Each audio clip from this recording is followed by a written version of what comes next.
and now we'll get to the episode that broke Kayla Knierim, that's put her off the show. We're going to talk about the 9th episode of season 1, Baelor. That's why I'm wearing all black. I'm Really? in mourning. No, it's just coincidence. It's a good coincidence, though. AKA the one where Ned Stark dies. Kayla's been watching this series episode at a time. And, okay, let's just not bury the lead. Kayla, your favorite died. How do you feel about that? I'm devastated. This whole time, who's your favorite character, Kayla? I'm like, oh, it's Ned. I just love him. He's a great, upstanding I want to point citizen. out, I didn't choose Ned for you or anything. You honestly liked Ned. You made me believe. I guess I assumed he was still on the show. I feel like I Googled or something, and do you know what I'll do? I'll go into IMDb and see how many episodes characters are in. Oh, don't do that. I did it on, I did it on Friday Night Lights, because I had to know how many episodes Taylor Kitsch was going to be in. But I just assumed Ned was still on the show. Like, he's the main character. Yeah, like, why would you assume that?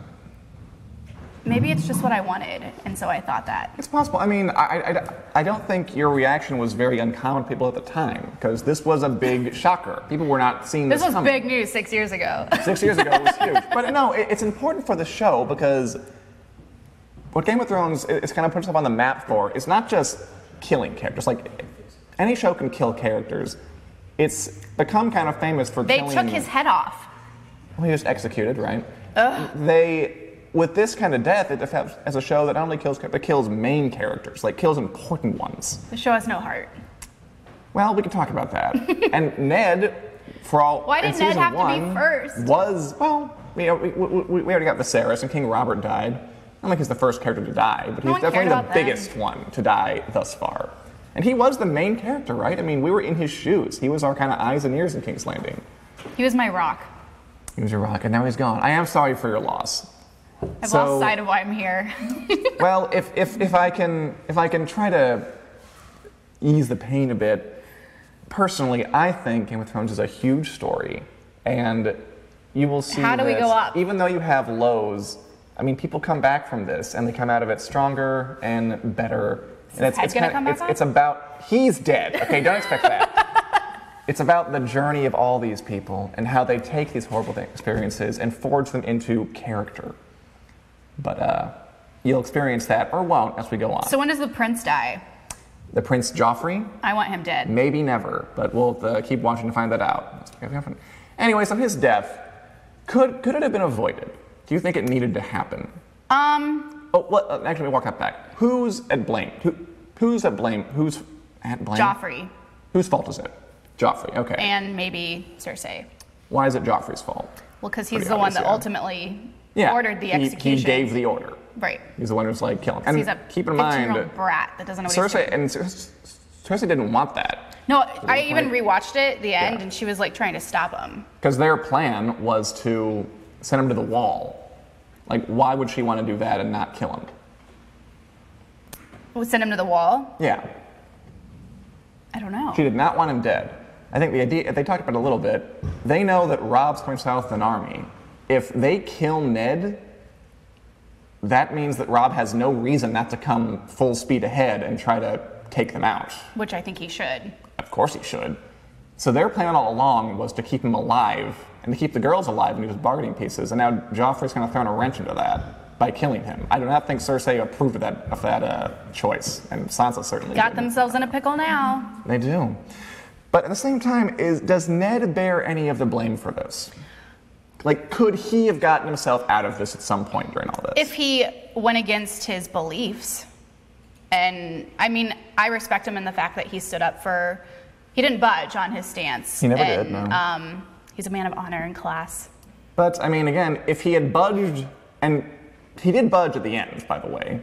He did admit that he had committed treason, right? Yeah, treason. He said Joffrey was the real ruler. Mm-hmm. He asked for forgiveness, which was like kind of the deal they worked out. Right. He said, well, you do that, we'll let you live, and we'll keep your daughters alive. And Joffrey went off the deep end. And Joffrey, like, just took a mean left turn into insanity. Little power trip, that one. Little power trip, yeah. But, I mean, he had the opportunity to do this earlier. He could have bent the knee and told Joffrey he was king back when Littlefinger suggested it, before trying to mount that little takeover, but he didn't. Mm-hmm. So, in retrospect, was that a stupid decision on his part? Or, yeah, what do you think? Well, I mean, I don't know. I respect him for what he did. Sure. Even though it ultimately led to his death. It makes sense. And yeah, I respect him for it too. Can't change it now. I can't change it now. I do think part of the message of the first season is it doesn't really matter if you're a good person, which he is, if you can't kind of play this game they're playing, the Game of Thrones. Well, but you have to be a little more subtle, and he wasn't really a subtle guy. He was like, my heart's on my sleeve, this is my plan, this is what I think, and here it is. And it doesn't really work in that environment so well. I think that's why I connected with him. Which is fine, yeah. And he's gone, which is too bad. And again, I'm sorry. Arya saw it, Sansa saw it. What do you think of them now? What's in the future for them, do you think? I think Arya is going to just flip a switch. How do you mean? I think she's just going to go crazy on the Lannisters. Yikes. That could be frightening. She does have a sword. She already killed someone. She did kill that little dude. Yeah, you're right. I don't know what's going to happen to her. I don't know if she's going to try to run away again or... Remember, she was, right before she died, the Night's Watchman kind of took her aside and said, don't look, don't look. Yeah, he like covered her ears. Yeah, and that's Ned's buddy. Not Ned's buddy, but that's a guy who respects Ned. I think he's going to like take her under his wing. Yeah, quite possibly. I would hope. I mean, yeah, certainly. I mean, because she doesn't have much chance if she just kind of sticks around, right? I don't know what's going to happen to her. Yeah, she's not getting away. She's not the kind of jump out a window and like run away from the city, is she? I feel like she kind of asked for this. How? By just kind of, I don't know, being a slave to the Lannisters. Not really a slave, but... I mean, I think we talked about that a couple of, like, I think we last did. She's week, in a weird spot. Like, she can't really... And you said that, like, you know, she's a teenager. She wanted to marry this cute dude. Her opinion's about to change now that he took her father's head. And that, you know, she had loyalties this way, loyalties that way, and that she chose, and she thought she was doing the right thing and ended up just being a really bad decision. Yes. So we'll see what happens to them next week if you choose to keep watching it, which I think you should. I think you'll... I'll keep watching, Dan. Oh, hooray. If you want Kayla to keep watching, clap your hands or comment. That'll be more useful. Snaps. Anyway, it wasn't the only thing that happened this episode, although definitely the most momentous. We also joined up with Rob, who, now that Ned's gone, is kind of like the oldest male child in the Stark family, is kind of the head of the Stark family now. Rob Stark. I like Rob. Good. He's kind of like Ned, isn't he? He's like, you know, straightforward, straight shooter, that kind of guy. And while Ned lost his head, Rob was victorious. I'm so sorry. He was. He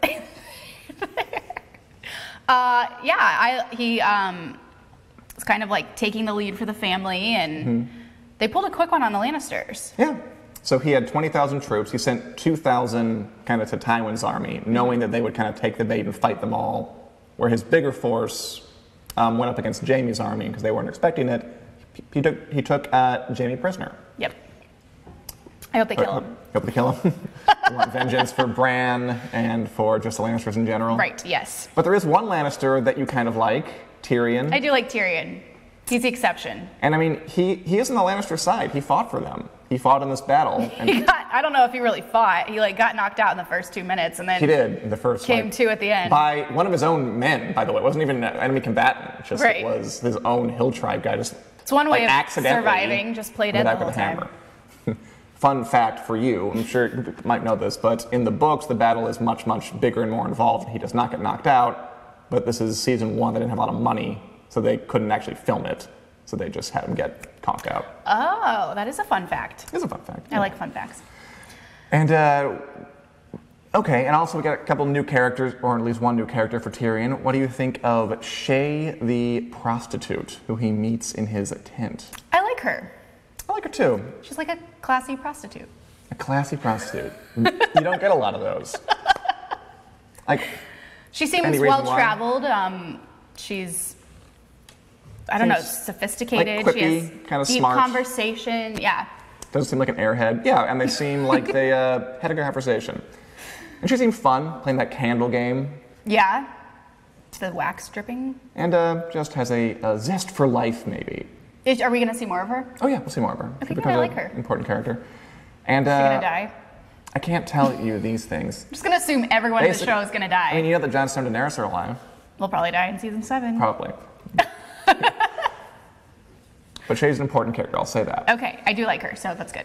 And there was a big kind of soul-bearing moment when Tyrion told this involving story to Shay and Bronn, his guy Friday, about when he was married. What do you think of that story? I didn't expect that. Why not? He just doesn't come off as the marrying type. He doesn't, but he explained that he was very young, like 16 years old, just kind of fell in love randomly with a girl he saved from a bunch of roving rapists. Or brigands, vagabonds, I don't know what you call them. Tyrion the hero. And got married for like 2 weeks, yeah. But then it ended up that she was actually playing a part, and that she was a prostitute, like Shay. And his father had arranged it to kind of, I don't know, because he's 16, and then at that point in time, like this isn't real time, and that at this point in Westerosi time, like if you haven't had sex when you're 16, it's something shameful, so he arranged for it. And then he had this horrible scene where his father's guards had sex with her, and while he watched, just to kind of his father's making a point to him. What are these times? These bad times. What does this say to you about his relationship with his father? It tells us more that their relationship is probably pretty rocky. Remember last week? I can't imagine it being healthy. No, I remember last week you were saying that they seem like they have a decent relationship-ish, but just maybe a little hard on one side, but I think the story casts that in a different light. Yeah, now I would take it as that they despise each other, but are civil for the sake of getting along. Right. I mean, he also tried to put Tyrion in the front lines when they were talking about before the battle. And Tyrion's like, you're trying to get me killed? Because he's like a little man who can't fight. And when the front lines of battle, it does seem like a strategy to just kill him off. I think I asked this before, but does the dad hold a grudge towards him since his mom died giving childbirth to him? It's quite possible. Although, I don't know, the dad seems pretty cold, doesn't he? Yeah, I think it's very possible. I'm not sure they get into it, but apparently he did love his wife a lot. And when she died, he became a lot colder toward his kids, towards the world. Sense. Okay. It's an unfortunate situation there. Any other comments on Tyrion and Robb and their journeys? What's going to happen when Robb finds out about his dad dying? What's Catelyn going to do? Probably, what are they all going to do? Exactly. That's why you have to keep watching to find out.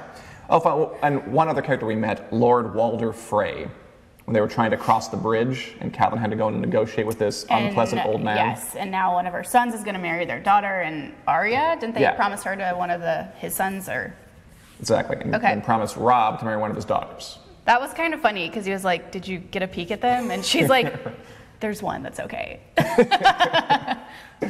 So impressions, thoughts? About Robb? Walder Frey. Oh, he seems like an old grumpy man. Yeah, I think it's about covers it. Old grumpy man. Is he in more episodes? He'll come back, yeah. Okay. He'll play a part. So they're allies now. They're allies. They're together. He helped He's them letting out. the troops. He helped them out. He's letting them cross the bridge. But he seems like a kind of a nasty guy to be allies with, honestly. Like very unpleasant and exacting, exorbitant. He's a very tolls. demanding man. Very, very old. I think it's about that for that. Anyway, elsewhere, went to the Wall briefly, where Lord Commander J.R. Mormont gave Jon Snow a wicked cool sword. His own, he called it Valyrian steel, which is super, super rare and neat, cool steel. Fancy. Exactly. Is it like a sword of honor? It's a very important and very rare sword. So I don't know if it's like you were given a really rare artifact by someone. It's definitely a compliment. Okay. And to give it to Jon Snow is pretty important. That means they're forming a familial bond. Good. I like Jon. Good. Do you have any impressions of the Lord Commander? Because he sticks around for a while. Is he the one that assigned him to a job he didn't want? Or is this someone else? He is technically, but he assigned him to be his own steward. He's been pretty tough on him so far, right? He has. But yeah, it's like a peace offering. Let's take it that way. Okay, it works. Did you catch who his actual son is? No. The Lord Commander? It's Am I missing a lot? I mean, this is a bit. It doesn't really matter this bit, but it is a neat little fact. They have mentioned a couple of times. But the Lord Commander's actual biological son is Jorah Mormont, who's with Daenerys. Yeah. Interesting. I did not catch that. And they mentioned a couple. It's not a huge point of plot point, but it's neat. You know I have ADD, Dan. No, but it's not hugely important. Okay. And then because Jorah was I'm banished, glad we connected that. Yeah, because Jorah was banished from Westeros for selling slaves. That's why he's far, far, far away doing this stuff. Anyway, also and I still like him at this point. I don't know if anything weird's gonna happen. Yeah. Oh yeah, he's a good guy. He's a good guy throughout, I think. Okay, good. I like him. So and he's alive. You saw. Yes. He's back there in season 7. Tyrion. Exactly. So is Tyrion. All your favorites are alive, except for Ned. He's dead. Also, Jon Snow hears about Robb heading south to rescue Ned and is tempted to join up with him. Like a good brother. Like a good brother. But Maester Aemon, that kind of elderly Maester, who ends up being a Targaryen, they revealed, which means he's Daenerys' great uncle, kind of talked him off the ledge. What should Jon do in this situation, do you think? I mean, family's family. I think he had every right to go help, but didn't. I mean, he didn't yet. I mean, they kind of left that plot dangling. That's true. We haven't really seen. Okay. I mean, plus, after he hears that his dad's been killed, it might be another impetus. Yeah. But should he? I mean, he swore that he would always be with this order, the Night's Watch. I think there are exceptions. Are there? Because remember, the first episode, they killed a deserter from the Night's Watch. And that was the crime. Like, he deserted the Night's Watch, so Ned Stark himself executed him. So then he'd be going against his father's Because the Night's Watch is like a sacred order. It's like if you, took vows as a monk, and then you just split because you heard that your brother was in danger. You might think it's a good thing, and that's fine if you do, but it's a dilemma. That is a tricky situation that old Jon's in. Yeah. And do you think he should go now that Ned's dead? I mean, there's no wrong answer to this. I don't know. You mean in fight the Lannisters? Yeah, or should he stay true to? I mean, he made a commitment to this order to go fight the White Walkers in the Wildlands. I don't know, Dan. Okay, fine. This is a hard question. I'm just trying to sink you into the moral ambiguity at this show's core. I think it's fun, but it's okay. We'll find out what he does do in the next episode anyway. I mean, he was close with his father, so I think if I were in his shoes, I would just go crazy and go patriot on him. Fair enough. Braveheart. Fair whatever enough. You will. We'll find out soon enough. Okay. And finally, we stopped by Essos, where things took a tumble a bit. Essos is a mess. I mean, it was going pretty well recently. I mean, they were off, the brother was dead, they were marching to go back to Westeros. And then Khal Drogo gets this cut on his pec, and it gets infected, and then he gets sick, and he just falls off his horse, and apparently he's dying. How do you die from a cut? It's infected. I mean, back then you don't have any It's true. It's like Oregon Trail. Or anything. Exactly. Typhoid like a little fever. thing can mess you up. Yeah, things are falling apart. He's dying. They've got that witch lady, Miri Mazdur, who's trying to heal him, but she needs his blood or something. What'd she call it? Blood magic, she called it. Blood magic. She's basically saying, okay, medical science, or what passes for medical science in this backwards time, can not do anything more. So let's slit a horse's throat and summon demons. I know, they keep doing things to Another horses. horse I can't handle. Yeah, that was pretty brutal. Both times they've been like, whoosh. Well, at first I was afraid. No afraid. horses were harmed in the making of this show. Thank goodness. I know, right? At first I was afraid she was gonna do something to the baby. Yikes. I know. Because I thought she said she needed his blood or something. But just his horse. It's fine. I guess compared to Down goes the horse. And then we're left. We don't know what happens. Yeah, I mean, she goes out and then she starts going into labor. Right. Well, she gets pushed. She gets pushed and she lands on her stomach. I did see that when I was watching it over. Like, that doesn't look good. It is very dramatic. I don't know if that happens, but How do you mean? That by falling you get thrown into labor. Oh, I don't know if they were connected. When I saw it, I thought I hope it doesn't miscarry or something. Yeah, no, I hope not. But from what I've seen now, I don't think she has a kid. Well, we'll find out, won't we? Unless she gives birth to a dragon. That would be cool. Anyway, so she gets carried back into the tent, and that's kind of left in suspense. I guess. We have no idea what's up with either of them. Right. If either are okay. Do you trust this witch lady, Miri Mazdur? I mean, I feel like since Daenerys saved her, she's not gonna do anything like super kooky. Well, right, you're right. Daenerys she's doing did kooky save her. things, but I don't think she would intentionally hurt Daenerys or anyone that she's close with. Right. All right. Any other thoughts and questions about this episode, Kayla? It was a big one. Just that I'm really sad. I'm sorry. And the world weeps with you. Do we have any comments or questions from the peanut gallery? No, just a lot of people just debating Mormont, whether or not he was a good guy or a bad guy. That's interesting. Is there any particularly cogent points? People saying that he was mean, but I mean, a lot of other people saying he had to be hard on Jon. Just. Oh, Lord Commander? Yeah. Lord yeah. Commander, exactly. There you go. And then birthing dragons. Some people are just like, what? She has dragons, right? I know she's a dragon. It made no sense. I don't know. I mean, sorry, guys. This show doesn't make sense to me yet. At some point, she gets dragons. You know that. So why not? She could birth dragons. It could happen. What does she call herself? She calls herself the mother of dragons. It's not too far off. Just put yourself in her shoes, people. It fits. All right. Well, in that case, this has been a fun episode, and we will see you guys this time next Wednesday, 4 o'clock, for probably more spoilers and for Kayla to watch the season 1 finale. I'm already at the season 1 finale. This has flown by. So quick. All right, have a good day. And see you until next time, Baelor. No, that's horrible. Goodbye. Goodbye.